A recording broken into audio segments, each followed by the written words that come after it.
السلام عليكم ورحمة الله وبركاته. اللهم صل وسلم على سيدنا محمد وعلى آله وصحبه وسلم. صباح الخير.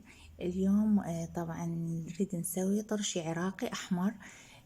طبعا هو من أطيب أنواع الطرشي، وبس بالشتاء نقدر نسويه لأن مادة الشلغم والشوندر بس نقدر نجنيها بالشتاء.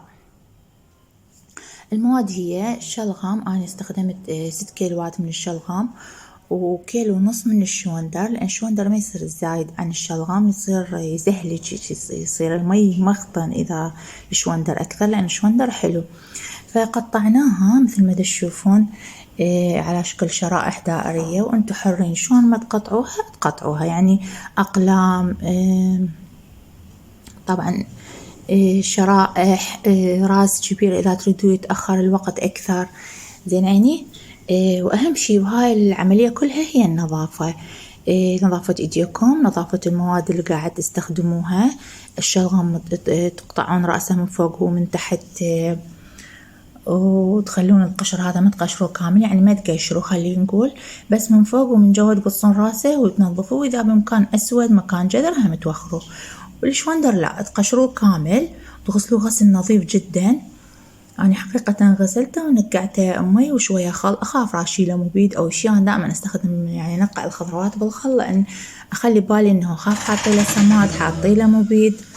إحنا كل هاي نتخلص منها بالعملية، إنه تنقعوه بالمي والخل. طبعا بعد ما جبنا السطل المراد، زجاجي أو لا بلاستيك مو مشكلة، المهم تغسلوه غسل نظيف، وبعدين تخلونه ببطنه شوية خل وتخضوه وتكبون الخل حتى يعني ما يصير بيه وغاف، ما يصير بيه تعفن ويتعقم السطل، لأن الخل أقوى مادة هي يعني للتعقيم حقيقة. وعندي 3 فصوص ثوم شكشكتها، وعندي طبعا فلفل حار. أنا أحب أسوي الفيديو للأشياء حقيقة، يعني الأكل اللي أستخدم منه من زرعي من نباتاتي من الحديقة أحب أصوره، يعني الحمد لله وشكرا، هذا من فضل الله. وهذا الفلفل الحار طبعا 3 من كل نوع من شكل، إذا تشوفون أحمر وأخضر وكبير وصغير.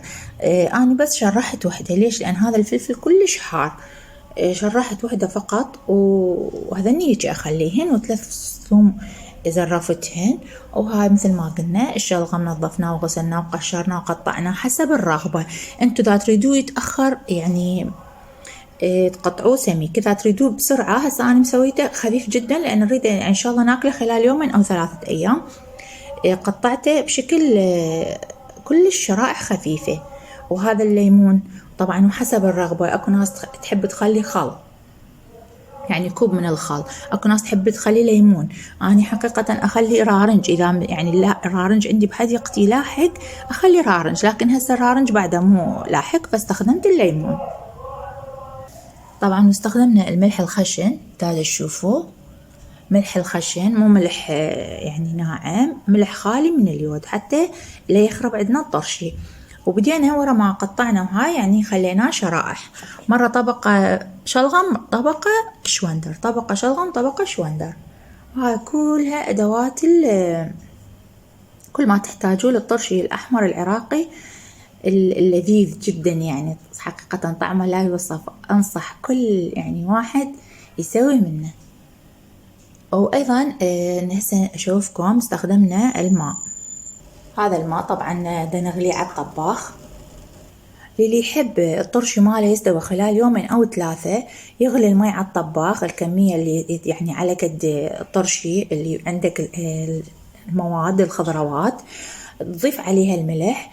الملح يكون 4 ملاعق ملح خشن لكل لتر مي، يعني كل لتر مي 4 ملاعق ملح خشن من هذا الملح، يعني مو كلش عالية، ممسوحة. هي أكو عدة طرق لصنع الطرشي الأحمر حقيقة. أكو أنت تجبس الملح بعدين طلعه وتذب الملح المي والملح مالته وتخليه مي حلو، وتخلي له الشوندر والحامض والثوم وهاي، وحتى تقدر تخلي لك رفس.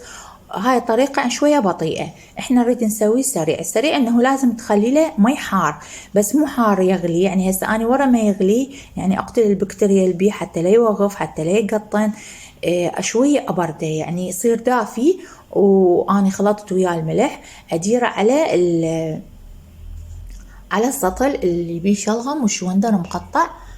وهسه تشوفون مثل ما تشوفون جمعنا المواد هنا هو يعني بالسطل.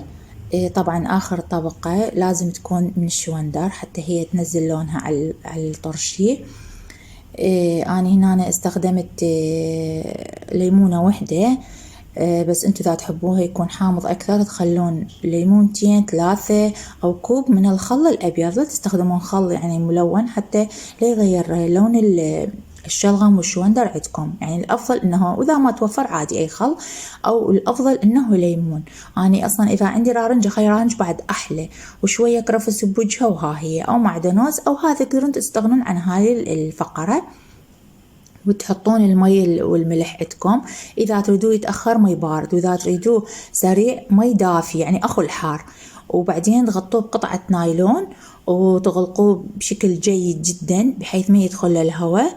وان شاء الله بعد يومين او 3 راح تحصلون على اطيب طرشي احمر عراقي. شكرا جزيلا لكم وربي يسعدكم.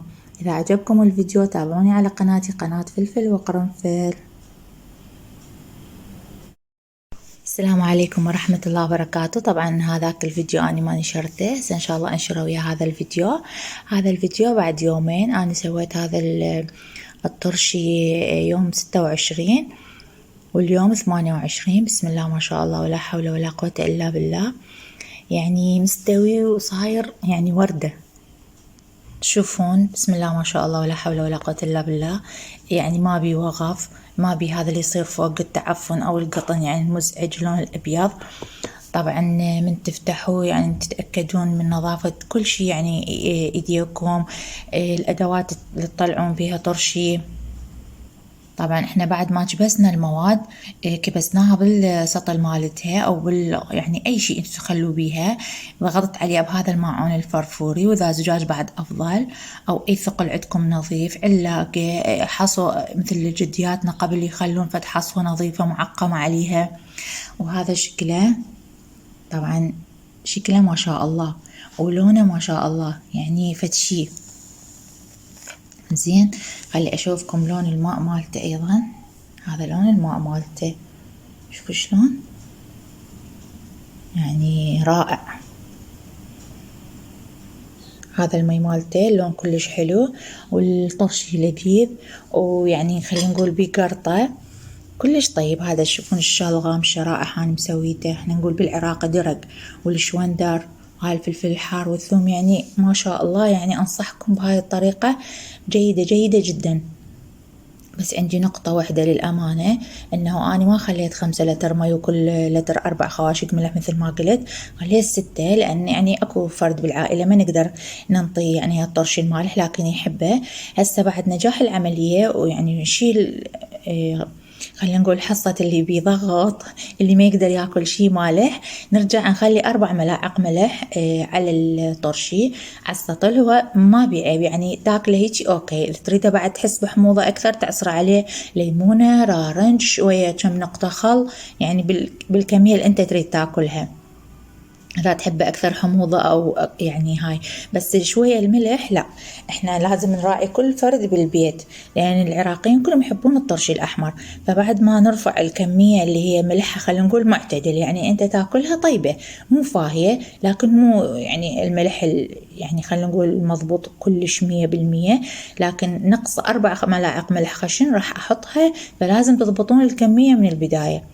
يعني إذا 5 لتر مي تقريبا 20 ملعقة ملح خشن، مو أقل من ذلك. فقط تحطون أقل إذا كان أحد بالبيت يعاني من يعني ارتفاع ضغط الدم أو حصوات بالكلى أو من هذا القبيل، يعني الملح يأذي، فسووه بشكل معتدل. تعوضون عنه شنو نقص الملح بالحموضة، تخلون شوية حامض، ليمون، رارنج، ترشون عليه سماق أو كم نقطة خل.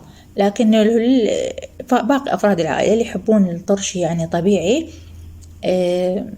مالح، فتزيدون تحطون الكمية بالمضبوط. كل لتر 4 خواشق ملح خشن وألف عافية. وهذا بيومين تقدرون تاكلون منه. احنا هسه راح ناكل من عنده.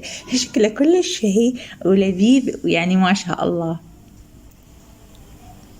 وإذا تريدون يعني يطول عندكم قطعوه يعني بشرايح أسمك. زين، تريدوه سريع بهاي الطريقة. شكرا جزيلا لكم وربي يسعدكم. إذا عجبكم الفيديو تابعوني على قناتي، قناة فلفل وقرنفل على اليوتيوب.